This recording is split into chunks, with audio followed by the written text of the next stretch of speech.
कहते हैं कि मौत से किसकी रिश्तेदारी है, आज मेरी तो कल तेरी बारी है।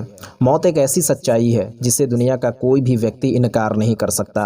वो कहावत है ना कि जो पैदा हो गया उसे एक न एक दिन इस दुनिया को छोड़ देना है। भले कुछ लोग झटपट में चले जाते हैं तो कई लोग बड़े बड़े हादसों में भी जिंदा बच जाते हैं। और आज की कहानी भी एक ऐसी ही लड़की की है जो मौत के मुंह में जाने के बाद भी जिंदा बच जाती है। इमेजिन करो दोस्तों, 33,000 फीट की ऊंचाई से अगर कोई इंसान नीचे गिरे तो उसका जिंदा बच पाना लगभग नामुमकिन है। लेकिन आज हम आपको एक ऐसी लड़की की कहानी सुनाने जा रहे हैं जो एक फ्लाइट हादसे में इतनी ऊंचाई से गिरने के बाद भी जिंदा बच गई। और इससे भी ज़्यादा हैरान करने वाली बात बताऊं दोस्तों, ज़िंदगी में स्वस्थ रहना हर किसी को पसंद होता है। एक इंसान खुद को फिट और तंदुरुस्त रखने के लिए न जाने क्या क्या करता है। अगर हम कभी बीमार पड़ जाएं तो हम बहुत परेशान हो जाते हैं। लेकिन क्या हो दोस्तों, अगर किसी के शरीर में मौजूद एक बड़ी बीमारी उसके लिए नई ज़िंदगी बन जाए और वही जानलेवा बीमारी उसे मौत के मुंह से खींच लाए। दोस्तों, ये बिल्कुल सच है और शायद दुनिया की ये एकलौती कहानी है जब एक खतरनाक बीमारी उसके लिए नई ज़िंदगी बन गई और ये कहानी Guinness book of world record में दर्ज हो गई। तो क्या है पूरी कहानी, आइए जानते हैं आज की इस वीडियो में।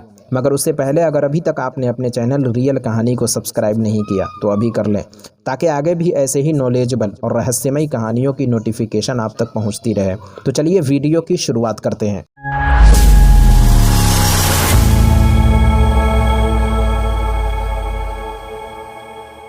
दोस्तों, आपने कई सारे प्लेन हादसों के बारे में सुना होगा। 33,000 फीट की ऊंचाई पर अगर कोई प्लेन क्रैश हो जाए तो यकीनन इसमें सवार लोगों की मौत होना तय है। मगर आज हम जिस लड़की की कहानी आपको बताने जा रहे हैं, जब इसकी कहानी दुनिया के सामने आती है तो लोग यकीन नहीं करते कि ऐसा कैसे हो सकता है कि इतनी ऊंचाई से गिरने के बाद भी कोई इंसान जिंदा बच जाए।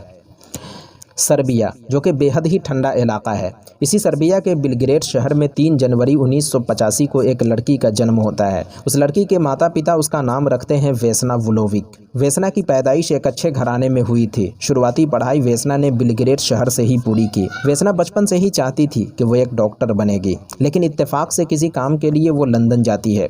फ्लाइट में उसकी कई एयर होस्टेस से मुलाकात होती है। एयर होस्टेस को देखकर वेसना के मन में ख्याल आता है कि ये जॉब कितना अच्छा है। रोज़ नई नई जगहों पे घूमो, नए नए लोगों से मुलाकात करो, हमेशा हवा में रहो। वेसना इसी सफ़र के दौरान फैसला कर लेती है कि वो भी एक एयर होस्टेस बनेगी।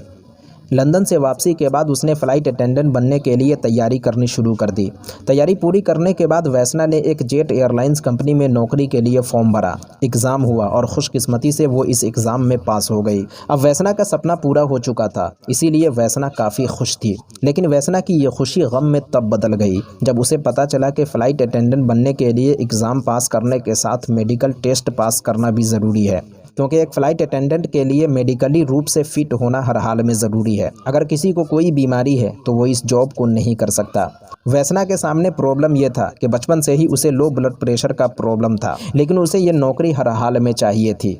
अब वेसना ने अपना दिमाग लगाना शुरू किया। उसने अपने कई दोस्तों से भी मशवरा किया जो एयरलाइंस में काम कर रहे थे, लेकिन उन सभी का यही जवाब था कि अगर तुम्हें फ़्लाइट अटेंडेंट बनना है तो मेडिकल टेस्ट में हर हाल में पास करना होगा। तभी वेसना को किसी ने बताया कि अगर लो ब्लड प्रेशर वाला बहुत ज़्यादा कॉफ़ी पी ले तो कुछ देर के लिए उसका ब्लड प्रेशर बढ़ जाता है। मेडिकल टेस्ट के लिए जाने से पहले वेसना बहुत ज़्यादा कॉफ़ी पी लेती है, जिससे उसका ब्लड प्रेशर बढ़ जाता है और खुशकिस्मती से वो मेडिकल टेस्ट में पास भी हो जाती है। वेसना का सपना पूरा हो चुका था और जेट एयरलाइंस में उसे नौकरी मिल गई। करीब 8 महीने बीत गए और जेट एयरलाइंस वेसना के काम को देखते हुए उसे क्रू मेंबर बना देते हैं। अब एक क्रू मेंबर के तौर पर वेसना का प्लेन से आना जाना शुरू हो गया। तारीख थी 26 जनवरी 1972 की, यानी करीब आज से 52 साल पहले। वेसना को स्वीडन के स्कॉट होम से सर्बिया के बेलग्रेड के लिए जाना था। वेसना को जिस प्लेन से जाना था वो जेट एयरलाइंस का फ़्लाइट नंबर 367 था। इस प्लेन में 24 पैसेंजर और 4 क्रू मेंबर मिलाकर कुल 28 लोग सवार थे। अब प्लेन स्कॉट होम एयरपोर्ट से उड़ान भरता है। प्लेन थोड़ी ही देर में 33,000 फीट की ऊंचाई पर पहुंच चुका था। सारे पैसेंजर ने अपनी अपनी सीट बेल्ट खोलकर खाना पीना शुरू कर दिया था। यात्री हवाई यात्रा का पूरा मज़ा लेते हुए बढ़ रहे थे। मौसम भी साफ था। प्लेन के अंदर सब कुछ ठीक ठाक था। प्लेन को टेक ऑफ किए लगभग 46 मिनट बीत चुके थे। अचानक प्लेन के लगेज अपार्टमेंट में एक ज़ोर का धमाका होता है। और अगले कुछ सेकंड बाद ही, इससे पहले कि लोग कुछ समझ पाते, प्लेन हवा में ही 3 टुकड़ों में तब्दील हो जाता है। पूरे प्लेन में आग लग जाती है। प्लेन का मलबा चेकोस्लोवाकिया के बर्फीले इलाके में गिरता है। जिस जगह इस प्लेन का मलबा गिरा था, बर्फ की मोटी चादर बिछी हुई थी। आसमान से आग के गोले गिरता हुआ देखकर गाँव वाले उस तरफ दौड़ते हैं। करीब आकर जब लोग वहाँ का नज़ारा देखते हैं तो उनकी चीख निकल जाती है। चारों तरफ जली हुई लाशें पड़ी थीं। उन्हीं गाँव वालों में एक शख्स का नाम था ब्रूनो होंक। ब्रूनो होंक दूसरे विश्व युद्ध में मेडिकल टीम का हिस्सा रह चुके थे। ब्रूनो होंक ने उस जगह किसी के कराहने की आवाज़ सुनी। ये किसी लड़की की आवाज़ थी। ब्रूनो ने चारों तरफ नज़र दौड़ाई, मगर लाशों के अलावा उन्हें कुछ भी नहीं दिखा, लेकिन कराहने की आवाज़ लगातार आ रही थी। ब्रूनो ने जब ध्यान से सुना तो उन्हें पता चला कि ये आवाज़ एक ट्रॉली के नीचे से आ रही है। उन्होंने तुरंत ट्रॉली हटाकर देखा तो देखा एक लड़की उसमें जिंदा पड़ी कराह रही है। उन्होंने फ़ौरन लड़की को बाहर निकाला। उस लड़की के दोनों पाँव की हड्डी टूट चुकी थी। उसके सर में भी गहरी चोट लगी थी, जिस्म पर जगह जगह जख्म के निशान थे। इधर गांव वालों ने पुलिस और एम्बुलेंस को फ़ोन कर दिया था। फ़ौरन उस लड़की को एम्बुलेंस से अस्पताल भेज दिया जाता है। डॉक्टर उसका इलाज शुरू करते हैं, लेकिन कुछ ही देर बाद वो लड़की बेहोश हो जाती है। डॉक्टर सोचते हैं कि कुछ देर बाद होश में आ जाएगी, लेकिन इसी बेहोशी में करीब 2 हफ्ते बीत जाते हैं। दरअसल ये लड़की कोमा में चली गई थी, लेकिन थैंक्स गॉड ये 2 हफ्ते बाद होश में आ जाती है और फिर उसका इलाज शुरू होता है। बेशक ये लड़की 33,000 फीट की ऊंचाई से गिरकर भी जिंदा बच गई, लेकिन यह हादसा इससे बहुत कुछ छीन लेती है। डॉक्टर बताते हैं कि चोट लगने के कारण अब यह लड़की ज़िंदगी में कभी मां नहीं बन सकती। इसके अलावा इस हादसे में उसके कमर के नीचे का पूरा हिस्सा पैरालाइज्ड हो चुका था, वो चल नहीं सकती थी।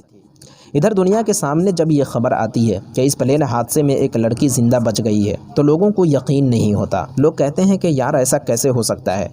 दोस्तों, इस हादसे में ज़िंदा बच जाने वाली लड़की कोई और नहीं बल्कि यही जेट एयरलाइंस की क्रू मेंबर वेस्ना वुलोविक थी। वेस्ना को खुद यकीन नहीं होता कि वो ज़िंदा बच कैसे गई। अब सवाल ये था कि इस प्लेन हादसे में जब सभी लोग मारे गए तो वेस्ना कैसे बच गई। इस बात पर रिसर्च होने लगी। रिसर्च के दौरान वेस्ना के ज़िंदा बच जाने की सबसे बड़ी वजह बताई गई उसका लो ब्लड प्रेशर। एक्सपर्ट ने बताया कि जब भी आप हज़ारों फीट की ऊंचाई पर होते हैं और ऐसा हादसा होता है तो ब्लड प्रेशर काफ़ी बढ़ जाता है और फिर ऑक्सीजन की कमी से दिल फट जाता है।